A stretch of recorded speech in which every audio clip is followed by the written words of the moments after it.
Si la digitalisation poursuit sa marche en avant, et il ne faut pas oublier qu'à date, environ 75% des budgets informatiques sont consacrés chez nos clients aux activités de run.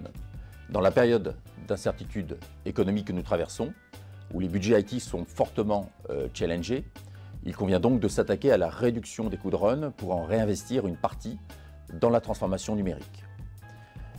Nos clients ont pour cela à leur disposition 4 leviers d'efficacité. La gouvernance, comment je vais produire, imaginer, construire mes services.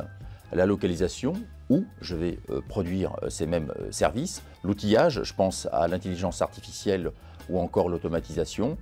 Et puis enfin, la méthodologie, on pense en premier lieu évidemment à la méthode agile pour produire plus rapidement les services demandés par les utilisateurs. C'est donc la combinaison de ces 4 leviers, encadrés dans un contrat de service pluriannuel, d'où le terme souvent employé de service manager, qui permet d'atteindre les objectifs que se fixent nos clients.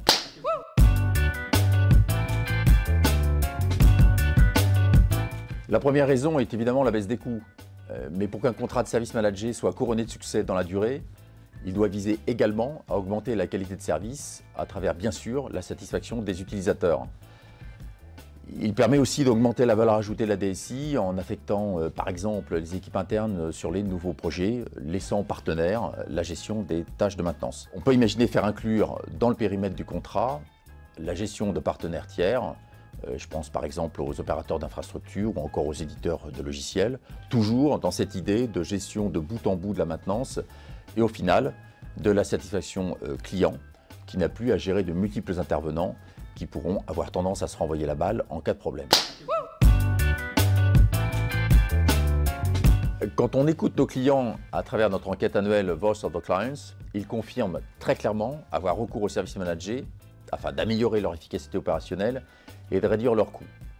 Les investissements très lourds qui ont été consentis en termes de digitalisation ces dernières années ont souvent eu pour effet de générer une hausse du nombre d'intervenants chez nos clients. À titre d'exemple, je pense évidemment à la multiplicité des acteurs du cloud, mais aussi au recours aux freelancers en raison notamment de la pénurie de ressources.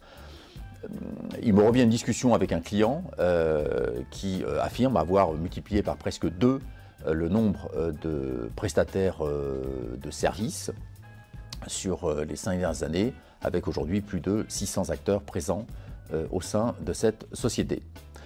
Et donc s'il est sain de maintenir un esprit de compétitivité et de faire entrer l'innovation via de nouveaux acteurs, les organisations vont devoir faire appel de plus en plus aux services managers de sorte à simplifier leur sourcing et à regrouper, massifier via une approche forfaitaire leurs opérations de maintenance. À moyen terme, la bascule progressive vers le cloud amènera nos clients à réfléchir à une verticalisation de la maintenance de sorte à s'appuyer sur des partenaires engagés de bout en bout.